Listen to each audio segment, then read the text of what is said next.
காலையில் ஒரு 5:30க்கெலாம் எழுந்து லஞ்ச்லாம் ரெடி பண்ணி பேக் பண்ணி கொடுத்துட்டு பையன் வந்து காலேஜுக்கும் அனுப்பி வச்சுட்டு வெளியில் வந்து பார்த்தேங்க. பார்த்தா ஒரே சர்ப்ரைஸ் எனக்கு. பாருங்கள், சூப்பராக இந்த கருவேப்பிலை செடியில் வந்து மல்லிப்பூ மாதிரி பூ பூத்துருக்கு. நீங்கள் யாராவது இது மாதிரி பார்த்துருக்கீங்களா என்னன்னு எனக்கு சொல்லுங்கள்.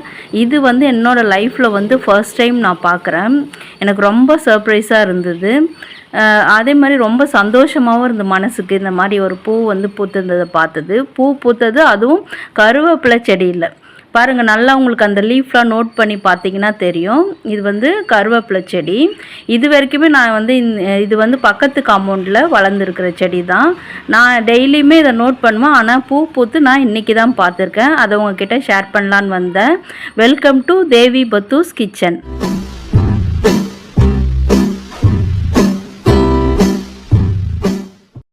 இன்றைக்கி பார்த்தீங்கன்னா எப்போவுமே காலையில் சூரியன் வந்து உதயமாயிடும். ஆனால் இன்றைக்கி வந்து 7:25க்கு தான் சூரியனே உதிச்சுது. அது வரைக்குமே மூடிட்டு ஒரே மந்தமாக தான் இருந்தது. Good morning to all. எல்லோரும் எப்படி இருப்பீங்க? சேஃபாக இருப்பீங்கன்னு நினைக்கிறேன். இன்றைக்கி பார்த்தீங்கன்னா ஒரு ரேண்டம் vlog தான். நான் 2 days ஷூட் பண்ணதை ஒன்றா சேர்த்து நான் போஸ்ட் பண்ணியிருக்கேன். வீடியோ வந்து இன்றைக்கி ரொம்ப இன்ட்ரெஸ்டிங்காக இருக்க போகுது. ஏன்னா இதில் ஒரு அன்பாக்சிங் ஒரு வீடியோவும் இருக்குது. அது பார்த்தீங்கன்னா பார்சல் ஃப்ரம் புதுச்சேரி. எங்கள் அம்மா வீட்டிலேருந்து வந்த பார்சல் அன்பாக்சிங் பண்ணி காட்ட போகிறேன். ரொம்ப இன்ட்ரெஸ்டிங்காக இருக்கும். இப்போ நீங்கள் பார்க்குறது வந்து கிச்சனுக்கு ரொம்ப யூஸ்ஃபுல்லான ஒரு டூல் தான் பார்த்துட்ருக்கீங்க. இது வந்து ஸ்காட்ச் பிரைட் பிராண்டு பாட்டில் கிளீனர். இது வந்து வாங்கி ஒரு 1 yearக்கு மேலே இருக்கும். நான் யூஸ் பண்ணிகிட்ருக்கேன். இதை பார்த்து ஒரு ரிவ்யூ கொடுக்கலாம், உங்களுக்கும் கொஞ்சம் யூஸ்ஃபுல்லாக இருக்கும்னு காமிச்சிட்ருக்கேன். இந்த பாட்டில் கிளீனர் ப்ரஷ் வந்து டி நகரில் இருக்க சுந்தர் மெட்டல்ஸில் தான் நான் பர்ச்சேஸ் பண்ணியிருந்தேன். இப்போ வந்து ஆன்லைனில் பார்த்திங்கன்னா நிறைய ப்ராடக்ட்ஸ் காமிக்கிறாங்க. அதெல்லாம் எப்படி இருக்குன்னு எனக்கு தெரியல. ஆனால் இது வாங்கி நான் 1 yearக்கு மேலே யூஸ் பண்ணிகிட்ருக்கேன். நல்லா தான் இருக்குது. இப்போ நீங்கள் பார்த்தீங்கன்னா இந்த ஃபஸ்ட்டெல்லாம் பார்த்தீங்கன்னா இந்த ப்ரஷ் வந்து கம்பியில் வச்சு சுற்றி வரும். அது வந்து க்ளீன் பண்ணும். ஆனால் வந்து அந்த அளவுக்கு நம்மளுக்கு வந்து அது சாட்டிஸ்ஃபேக்ஷன் இருக்காது. ஆனால் இது பார்த்திங்கன்னா அந்த பாட்டில் உள்ள அந்த பாட்டம் வரைக்கும் போயிட்டு நல்லா நம்ம கை வச்சு எப்படி தேய்ச்சா ஒரு சாட்டிஸ்ஃபேக்ஷன் கிடைக்குமோ அந்த மாதிரி ஒரு சாட்டிஸ்ஃபேக்ஷன் இந்த ப்ரஷ் வச்சு க்ளீன் பண்ணும்போது உங்களுக்கு கிடைக்கிது. இதோட ப்ரைஸ் வந்து பார்த்தீங்கன்னா 125 மேலே இருக்கும். எனக்கு சரியாக ஞாபகம் இல்லை, அப்ராக்சிமேட்டாக உங்களுக்கு சொல்லிகிட்டு இருக்கேன். இப்போ பாருங்கள், கொஞ்சமாக அந்த விம் லிக்விட் இருக்குது இல்லைங்களா, அது கொஞ்சமாக அதில் ஊற்றிட்டு அது உள்ளே போட்டு நல்லா அந்த டீப்பாக அந்த பாட்டம் வரைக்கும் போயிட்டு உள்ளே நீங்களே பாருங்கள், வீடியோவில் தெரியுது. உள்ளே வரைக்கும் போட்டு கழுவும் போது நல்லா வந்து க்ளீனான ஒரு சாட்டிஸ்ஃபேக்ஷன் நம்மளுக்கு கிடைக்குது. அதுவும் இல்லாமல் நம்ம கழுவிட்டு தண்ணி பிடிச்சி குடிக்கும்போது கூட அந்த ஸ்மெல், அந்த லிக்விடோட ஸ்மெல்லாம் எதுவுமே இல்லாமல் ரொம்ப சூப்பராகவே இருக்குது. நான் எப்போதுமே ரெகுலராக பார்த்தீங்கன்னா வீக்லி ஒன்ஸ் இந்த மாதிரி பாட்டில்ஸ்லாம் எடுத்து கழுவிடுவேன். சண்டேஸில் கழுவிட்டிங்கன்னா பெஸ்ட்டு. ஏன்னா எல்லாருமே நம்ம வீட்டில் ஒரு 2 பிள்ளைங்க, ஹஸ்பண்ட் ஆஃபீஸ்க்கு போகிறாரு அப்படின்னா எல்லாருமே பாட்டில் யூஸ் பண்ணுவோம், வாட்டர் பாட்டில். அதை வந்து நம்ம வீக்லி ஒன்ஸ் அவங்க வீட்டில் இருக்கும்போது அதை கழுவிட்டோம்னா நம்மளுக்கு நல்ல சுத்தமாக இருக்கும். அந்த ப்ரஷ் கூட ரொம்ப கஷ்டப்பட்டெல்லாம் இது பண்ணணும்னு அவசியம் இல்லை. நான் இப்போ ஃபஸ்ட்டு காமிச்ச மாதிரி அதை வெளியில் எடுத்து ஜஸ்ட் தண்ணியில் வாஷ் பண்ணிவிட்டு கழுவிட்டு மாட்டிடுங்க. இந்த மில்டன் பாட்டில் பார்த்தீங்கன்னா இது ஜிஆர்டியில் கிஃப்ட் வந்தது. இது வந்து சிக்னோரா வேரில் வர ஒரு பாட்டில் தான், பிளாஸ்டிக் தான், ஆனால் நல்ல குவாலிட்டி பிளாஸ்டிக் அது. இன்னொன்று வந்து மில்டன் பாட்டில், அது வாட்டர் பாட்டில். இது மாதிரி ரேண்டமாக தான் நாங்கள் யூஸ் பண்ணிகிட்ருக்கோம். நல்ல ஒரு 2 liter பாட்டில்ஸும் வாங்கணும். சம்மர் வந்துடுச்சு இல்லைங்களா, பெரிய பாட்டிலும் வாங்கணும்னு நினச்சிட்ருக்கேன். அப்புறம் பார்த்தீங்கன்னா இந்த மாதிரி கிளாத்து, நான் கிச்சனில் யூஸ் பண்ணுற இந்த மாதிரி டவல்ஸு, கிளாத்து, இதை வந்து நான் டெய்லியுமே வந்து வாஷ் பண்ணி அலசிடுவேன். பாத்திரம் தொலைக்கிட்டு அந்த கவுண்டர் டாப்லாம் க்ளீன் பண்ணிவிட்டு இது மாதிரி ஒரு சோப் வச்சு க்ளீன் பண்ணிவிடுவேன். அப்போ உங்களுக்கு ரொம்ப ஈஸியாக இருக்கும். இப்போ நீங்கள் வந்து பார்க்குறது வந்து நான் டிமார்ட்டில் வாங்கின அந்த ஆயில் கேன் தான் பார்க்குறீங்க. இதோட ரிவ்யூ வந்து நான் யூஸ் பண்ணிவிட்டு உங்களுக்கு சொல்கிறேன். இதில் பார்த்தீங்கன்னா நியர்லி ஒரு 750 ml வரைக்கும் நம்ம ஆயில் வந்து ஃபில் பண்ணி வைக்கலாம். அந்த நாசில் வழியாக ஆயில் வரதுனால ரொம்ப ஈஸியாக இருக்கும். ரொம்ப லெஸ்ஸாக நம்ம கன்சியூம் பண்ணிக்கலாம். Useful products. நெக்ஸ்ட் நீங்கள் பார்க்குறது வந்து நான் டிமார்ட்டில் பர்ச்சேஸ் பண்ண ஒரு கிளாஸ் கண்டெய்னர் தான். இதில் வந்து நான் தயிர் தான் வரைய வச்சுருக்கேன். பாருங்கள் எவ்வளோ சூப்பராக கேக் மாதிரி வந்திருக்குன்னு. இதுக்கு வந்து நான் ஃபஸ்ட்டு முதல் நாள் நைட்டே வந்து ஒரு 1/2 லிட்டர் ஆவினில் வர ஃபுல் க்ரீம் மில்க், அதாவது ப்ரீமியம் மில்க்குன்னு ஆரஞ்சு கலரில் வரும், 30 ருபீஸ் அது. அது வாங்கி தண்ணி ஊற்றாமல் காய்ச்சி வச்சுட்டு ஆறின பிறகு கதப்பாக இருக்கும்போது நைட்டு ஒரு 10 o'clock போல் 1 ஸ்பூன் கர்ட் அதில் மிக்ஸ் பண்ணி வச்சுட்டேன். காலையில் எடுத்து பார்த்தீங்கன்னா இந்த மாதிரி ஐஸ்கிரீம் மாதிரி கேக் மாதிரி உங்களுக்கு கிடைக்கும். டேஸ்ட்டும் பார்த்தீங்கன்னா அவ்வளோ சூப்பராக இருக்கும். இந்த பாலே நான் பன்னீர் கூட செஞ்சு ஒரு ஷார்ட்ஸில் போட்டிருக்கேன், பார்க்காதவங்க பாருங்கள், லிங்க் நான் டிஸ்கிரிப்ஷனில் கொடுக்குறேன். இப்போ நெக்ஸ்ட் பார்த்தீங்கன்னா அந்த கொஞ்சம் சாப்பிட்டு பார்த்தோன்னே எனக்கு ரொம்ப டேஸ்ட் ஆகிடுச்சு. அதனால் கொஞ்சம் சுகர் போட்டு லஸ்ஸி மாதிரி சாப்பிட்லான்னு சொல்லிட்டு மேக் பண்ணிகிட்டு இருந்தேன். அதுக்கு முன்னாடி நம்ம சேனலில் சப்ஸ்கிரைப் பண்ணாமல் பார்த்துட்டு இருந்தீங்கன்னா இப்போவே சப்ஸ்கிரைப் பண்ணிவிடுங்க. நீங்கள் நியூ கம்மர்ஸாக இருந்தால் உங்களுக்கு vlog பிடிச்சிருந்தா சப்ஸ்கிரைப் பண்ணிவிட்டு பெல் பட்டனையும் ப்ரெஸ் பண்ணிக்கோங்க. நம்ம vlog எல்லோரும் இன்ட்ரெஸ்டிங்காக பார்க்குறீங்க, ஆனால் சப்ஸ்கிரைப் பண்ணாமல் பார்க்குறீங்க. நெக்ஸ்ட்டு நீங்கள் இப்போ பார்க்குறது வந்து பார்சல் ஃப்ரம் புதுச்சேரி. நான் ஃபஸ்ட்டு சொன்ன மாதிரியே எங்கள் அம்மா வீட்டிலேருந்து வந்த ஒரு பார்சலை தான் வந்து உங்களுக்கு இப்போ நான் அன்பாக்சிங் பண்ணி காட்ட போகிறேன். ஃபஸ்ட்டு அவங்க வந்து அட்டைப்பெட்டியில் தான் போட்டு பார்சல் பண்ணியிருந்தாங்க. அது வந்து வெயிட் வந்து ரொம்ப அதிகமாக இருந்தால சார்ஜ் ரொம்ப அதிகமாக பண்ணியிருந்தாங்கன்னு சொன்னாங்க. நான் பரவாயில்ல, நீங்கள் வந்து எனக்கு சாதாரணமாகவே அமுச்சு விடுங்கன்னு சொல்லிட்டேன். அம்மா வந்து ஃபஸ்ட்டு எனக்கு ஃபோனில் கேட்டுதான் இருந்தாங்க, இதெல்லாம் இருக்குமா, அனுப்பிவிடவா, கருவாடுலாம் சிலது இங்கே கிடைக்கலன்னு சொல்லியிருந்தேன். நான் வந்து அமுச்சு விடுறேம்மா, நீங்கள் செஞ்சு பாரு, நல்லாயிருக்குன்னு சொல்லியிருந்தாங்க. இப்போ நீங்கள் பார்க்குறது வந்து ஒரு வத்தல் வெரைட்டி தான், வடகம்னு சொல்லுவாங்க. இது வந்து ரைஸ் வடகம் தான். நெக்ஸ்ட்டு நீங்கள் பார்க்குறது வந்து ஒரு முறுக்கு வத்தல். இப்போ நான் உங்களுக்கு ஏற்கனவே ஒரு vlogல வந்து ஷேர் பண்ணியிருப்பேன். எங்கள் வீட்டில் பார்த்தீங்கன்னா மொட்டை மாடிலாம் கிடையாது, அதனால் வந்து வத்தல் போடுற வசதிலாம் இங்கே இல்லை. அதெல்லாம் நான் ஃபோனில் வந்து அம்மாட்ட சொல்லிகிட்டு இருக்கும்போது, நீ கவலைப்படாதம்மா, நான் வந்து வத்தல்லாம் உனக்கு வந்து பார்சல் பண்ணி விடுறேன் அப்படின்னு சொல்லியிருந்தாங்க. அப்புறம் பார்த்தீங்கன்னா கருவாடு. இந்த கருவாடு தான், இது பேர் வந்து ஓட்டாம்பர கருவாடுன்னு சொல்லுவாங்க.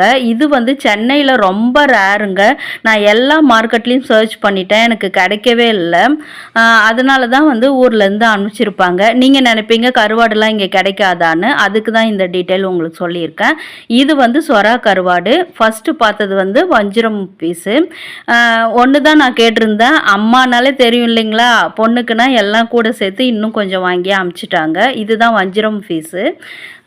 வஞ்சிரம் கூட பார்த்தீங்கன்னா தொக்கு மாதிரி பண்ணிவிட்டு சாம்பார் வெத்து சாம்பார் வச்சு சாப்பிட்டிங்கன்னா அவ்வளோ சூப்பராக இருக்கும். நான் இன்னொரு vlogல அதை நான் இன்க்ளூட் பண்ணுறேன். எத்தனை பேர் என் கூட ரிலேட் பண்ணுறீங்கன்னு எனக்கு கமெண்ட் பண்ணி சொல்லுங்கள். நெக்ஸ்ட்டு என்ன அமைச்சிருந்தாங்கன்னா புளி பார்த்தீங்கன்னா ஊர்லலாம் அவ்வளோ சூப்பராக இருக்கும். நீங்கள் இங்கே வந்து நம்ம சூப்பர் மார்க்கெட்ஸில் வாங்குகிற புளியை விட அது வந்து தோசை புளி சொல்லுவாங்க. இது வந்து ஊர்லேருந்து நம்மளுக்கு டைரெக்டாக வந்து வர்றது. ரொம்ப குழம்புலாம் வச்சிங்கன்னா அவ்வளோ டேஸ்ட்டாக இருக்கும். அப்புறம் பூண்டு பார்த்தீங்கன்னா நல்லா நாட்டு பூண்டில் பெருசு அமைச்சிருந்தாங்க. சும்மா அந்த ஊர்லேருந்து வர பூண்டுலாம் நம்ம செஞ்சு சாப்பிடும்போது அது குழம்பு வந்து ஒரு தனி டேஸ்ட்டு தான். நெக்ஸ்ட்டு வந்து கொஞ்சம் மிளகாத்தூள் அரைச்சது இதெல்லாம் அனுப்பிச்சிருந்தாங்க. நம்ம என்ன தான் வீட்டில் செஞ்சு சாப்பிட்டாலும் அம்மா செஞ்சு கொடுக்கறது டேஸ்ட்டு தனி தான். இதுதான் பார்த்திங்கன்னா ஸ்பெஷல். இதுக்கு தான் முக்கியமாக எனக்கு வந்து பார்சல் அனுப்பிச்சிருந்தாங்க. சம்மருன்றதுனால சின்ன வெங்காயம்லாம் வச்சு வடகம் செஞ்சுருந்தாங்க. அந்த வடகம் கொஞ்சம் அனுப்பிச்சிருந்தாங்க. அந்த வடகமோட ரெசிபி வேணும்னா நான் அம்மா கிட்ட கேட்டு உங்களுக்கு நான் கண்டிப்பாக ஒரு vlogல உங்களுக்கு நான் அதை இன்க்ளூட் பண்ணுறேன். நீங்களும் வீட்டில் வந்து செஞ்சு ட்ரை பண்ணி பாருங்கள். வடகம் செய்ய தெரிஞ்சவங்களுக்கு ஓகே, அவங்க இதை ஸ்கிப் பண்ணிக்கோங்க. பட் பிகினர்ஸ்க்காக நான் இன்க்ளூட் பண்ணுறேன். இப்போ பார்த்தீங்கன்னா அந்த ஓட்டம்பர கருவாடுன்னு சொல்லியிருந்தீங்களா, அது வந்த உடனே எனக்கு ஒரு ஆசை வந்துடுச்சு, ஒரு கிரேவிங் வந்துடுச்சு கருவாட்டு குழம்பு சாப்பிடணும்னு சொல்லிட்டு. அதனால் இப்போ கொஞ்சம் எடுத்திருக்கேன். அப்படியே நம்ம கொஞ்சம் செஞ்சு சாப்பிட்லாம், எப்படி டேஸ்ட் நல்லா இருக்குன்னு பார்க்கலான்னு சொல்லிட்டு. இதுக்கு பார்த்தீங்கன்னா நாட்டு காய்கறிகள் முருங்கைக்காய், கத்திரிக்காய், வாழைக்காய் இதெல்லாம் சேர்த்து செஞ்சிங்கன்னா டேஸ்ட் ரொம்பவே நல்லாயிருக்கும். இருக்கும். புளி தண்ணியும் ஊற வச்சு கரைச்சி ரெடியாக எடுத்து வச்சுருக்கேன். இதெல்லாம் எதுக்குன்னு பார்த்தீங்கன்னா ஷார்ட்ஸ் ஒன்று ப்ரிப்பேர் பண்ணலாம். சரி, இந்த மாதிரி கருவாட்டு குழம்பு வந்து நீங்கள் ட்ரை பண்ணியிருக்க மாட்டீங்கன்னு ஷார்ட்ஸுக்காக தான் நான் செஞ்சுருந்தேன். அதனுடைய லிங்க் வந்து உங்களுக்கு டிஸ்கிரிப்ஷனில் கொடுக்குறேன், கண்டிப்பாக செக் பண்ணுங்கள். இது ஒரு மஸ்ட் ட்ரை ரெசிபி, ரொம்ப சூப்பராக இருந்ததுங்க. நான் சாப்பிட்டு பார்த்தேன். இதுக்கு வந்து மொச்சக்கொட்டை கூட நீங்கள் ஊற வச்சு போட்டு வேக வச்சு செஞ்சு இதில் கருவாட்டு குழம்புல சேர்த்து செஞ்சு பாருங்கள், அது இன்னும் சூப்பராக இருக்கும். என்கிட்ட மொச்சக்கொட்டை இல்லாததால் நான் இந்த வெறும் இந்த காய்கறிகள் மட்டும் போட்டு தான் வச்சுருந்தேன். நெக்ஸ்ட் டே, இது வந்து நான் நெக்ஸ்ட் டே ஷூட் பண்ணது. அன்றைக்கி வந்து வியாழக்கிழமை. பூ வந்து பார்த்திங்கன்னா ரோஸ் வந்து 1/4 கிலோ வந்து 20 ருபீஸ் தான் விற்றுருந்தாங்க. அதுதான் வாங்கி நான் கட்டி வச்சிட்ருந்தேன். எப்போவுமே இந்த மாதிரி கிடச்சிடுச்சுன்னா நான் வந்து லூஸில் வாங்கி கட்டி போடும்போது ரொம்ப நல்லா சாமிக்கு போடும்போது திருப்தியாக இருக்கும். அதனால தான் இப்போது நான் கட்டிகிட்ருக்கேன். இது பார்த்திங்கன்னா நியர்லி ஒரு 2 முழத்துக்கு மேலே வந்துச்சு. நான் ஃபஸ்ட்டே சாமி படத்துக்கு கொஞ்சம் உதிரி பூலாம் வச்சுட்டேன். மிச்சம் இருந்ததான் கட்டி பெருமாள் படத்துக்கு வந்து மாலையாக போடலான்னு சொல்லிட்டு வச்சிட்ருக்கேன். இந்த நூல்கண்டு கூட 10 ருபீஸ் தான். இதுவுமே நல்லா கட்டுறதுக்கு நல்லா வாட்டமாக சூப்பராக இருந்தது. இதுமாதிரி வாங்கி வச்சுக்கிட்டிங்கன்னா நல்லா உங்களுக்கு பூ கட்டும் போதெல்லாம் யூஸ்ஃபுல்லாக இருக்கும். பாருங்கள், ரோஸ் வந்து எவ்வளோ ஃப்ரெஷ்ஷாக கலர்ஃபுல்லாக இருக்குன்னு அளந்து பார்த்துட்டேன். இது மாதிரி யாரெல்லாம் பூ கட்டிட்டு அளந்து பார்ப்பீங்க, என் கூட ரிலேட் பண்ணியிருக்கீங்களான்னு சொல்லுங்கள். அப்புறம் வந்து மல்லியும் தலைக்கு வைக்கிறதுக்கு வாங்கியிருந்தேன். நெக்ஸ்ட்டு பார்த்திங்கன்னா பூலாம் கட்டி முடிச்சுட்டு ஒரு 12 o'clock மேலே லஞ்ச் பண்ணலான்னு வந்திருந்தேன். ஒரு சப்ஸ்கிரைபர் கேட்டிருந்தாங்க, நீங்கள் எப்பொழுதுமே நான்வெஜ் ரெசிபீஸ் தான் ஷேர் பண்ணிகிட்ருக்கீங்க, வெஜ் ரெசிபீஸும் எங்களுக்காக ஷேர் பண்ணுங்கள் மேம்னு சொல்லியிருந்தீங்க. அதுக்காக தான் நான் செஞ்ச சிம்பிள் சாம்பாரை உங்கள்கிட்ட ஷேர் பண்ணிகிட்ருக்கேன். அதுக்கு வந்து ஒரு குக்கரில் வந்து நான் வந்து இந்த குக்கரில் தான் பருப்பு வேக வச்சுருந்தேன். அதே குக்கரில் எண்ணெய் விட்டு கடுகு சீரகம்லாம் தாளிச்சிட்டு கருவேப்பிலையும் தாளிச்சிட்டு காய்கறி போட்டு வதக்கிட்டு இருக்கேன். நெக்ஸ்ட் பார்த்தீங்கன்னா இது வந்து பருப்பில் வந்து கொஞ்சம் மஞ்சள் தூள், பெருங்காயத்தூள், அப்புறம் 2 தக்காளியும் போட்டு வேக வச்சுருக்கேன். பருப்பு நல்லா வேகிறதுக்கு 1 ஸ்பூன் எண்ணெயும் விட்டு வேக வச்சுக்கோங்க. இப்போ நெக்ஸ்ட் வந்து காய்கறி வதங்கிறதும் அதில் கொஞ்சம் புளி தண்ணியை கரைச்சி விட்டுருக்கேன். ஒரு நெல்லிக்காய் சைஸ் அளவுள்ள புளியை தான் நான் ஊற வச்சு கரைச்சி விட்டுருக்கேன். புளி தண்ணி ஊற்றினா காய்கறி வேகாதுன்னு சொல்லுவாங்க, ஆனால் நான் எப்பவுமே இந்த மெத்தடில் தான் வச்சிட்ருக்கேன். எனக்கு காய்கறி ரொம்பவே நல்லா வெந்து வருது. நெக்ஸ்ட்டு பார்த்தீங்கன்னா சாம்பார் பொடி சேர்த்திங்கன்னா சாம்பார் அவ்வளோ நல்லாயிருக்கும். ஒரு 2 ஸ்பூன் சேர்த்துருக்கேன். அப்புறம் வந்து குழம்பு மிளகாய் பொடி ஒரு 1/2 ஸ்பூன் ஆட் பண்ணிக்கோங்க, அப்போ தான் திக்னஸ் நல்லாயிருக்கும். அப்புறம் கல்லுப்பு ஒரு கண் மதிப்பீட்டில் நான் ஆட் பண்ணியிருக்கேன், நீங்கள் டேஸ்ட் பார்த்து ஆட் பண்ணிக்கோங்க. அப்புறம் சாம்பார் வந்து எப்போவுமே கட்டியாக இல்லாமல் நீர்க்க வச்சிங்கன்னா தான் நல்லாயிருக்கும். அதனால் புளி தண்ணியில் அந்த கரைச்ச புளியிலே இன்னும் கொஞ்சம் தண்ணி ஊற்றி மிக்ஸ் பண்ணி சேர்த்துக்கிறேன். இப்போ கொஞ்சம் காய் வேகட்டும். காய் 10 நிமிஷம் வெந்ததும் அந்த வெந்த பருப்பையும் ஆட் பண்ணி நல்லா இன்னுமே ஒரு 10 நிமிஷம் வேக விட்டுக்கோங்க. நான் பருப்பு வந்து குழைய வேக விட மாட்டேன், மலர்ந்த மாதிரி வேக வச்சு தான் எடுத்திருந்தேன் ஃபஸ்ட்டே குக்கரில். இப்போ காய்கறி கூட சேர்ந்து இன்னும் கொஞ்சம் வேகும்போது சாம்பார் கூட ரொம்ப டேஸ்ட்டாக சூப்பராக வரும். நெக்ஸ்ட்டு பார்த்திங்கன்னா வீட்டில் வந்து காய்கறி வந்து எதுவும் இல்லாதனால ஒரு பாதி வாழைக்காய் இருந்தது. லஞ்ச் பண்ணிவிட்டு மீந்த வாழைக்காய் பாதி இருந்தது. சரி, அதை பஜ்ஜி பண்ணிடலான்னு சொல்லிட்டு தான் செய்விட்டுருக்கேன். 2 days முன்னாடி ஒரு ஆர்டி விலாக் ஒன்று ஷேர் பண்ணியிருக்கேன், மணி சேவிங் விலாக். அது உங்கள் வீட்டில் ஸ்கூல் குழந்தைங்க இருக்காங்கனாக்கா உங்களுக்கு ரொம்ப யூஸ்ஃபுல்லான விலாக் அது. லேடிஸ் வந்து மஸ்ட் வாட்ச் பண்ணணும். இதை பார்த்து யாராவது ஒருத்தர் செஞ்சால் கூட எனக்கு ரொம்ப சந்தோஷம்தான். அது வந்து அவ்வளோ நல்ல ரெஸ்பான்ஸ் இருக்குது.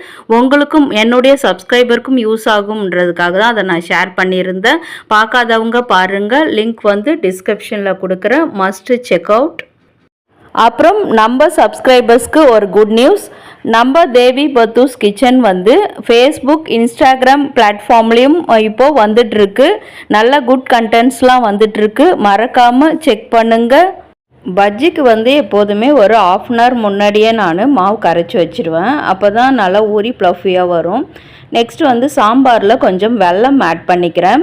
வெல்லம் ஆட் பண்ணும்போது உங்களுக்கு அந்த டேஸ்ட் வந்து பேலன்ஸ் பண்ணி கொடுக்கும், புளிப்பு உப்பு டேஸ்ட்லாம் பேலன்ஸ் பண்ணி கொடுக்கும்.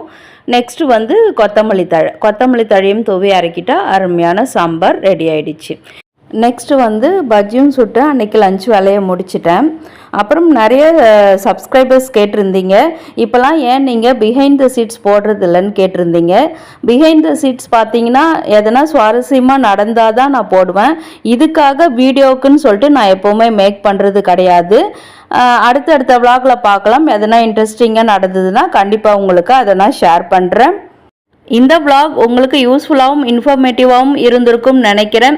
இந்த மாதிரி குட் கண்டென்ட்ஸ் உங்கள் மொபைலில் ஃபர்ஸ்ட் பேஜில் காட்டணும்னா மறக்காமல் தேவி பத்தூஸ் கிச்சனை சப்ஸ்கிரைப் பண்ணுங்கள். இந்த vlog மற்றவங்களுக்கும் யூஸ் ஆகும் நினச்சிங்கன்னா மறக்காமல் ஷேர் பண்ணி விடுங்க. உங்களோட வேல்யூபிள் கமெண்ட்ஸை கண்டிப்பாக பதிவு பண்ணுங்கள். வீடியோ ஃபுல்லாக பார்த்ததுக்கு தேங்க்யூ.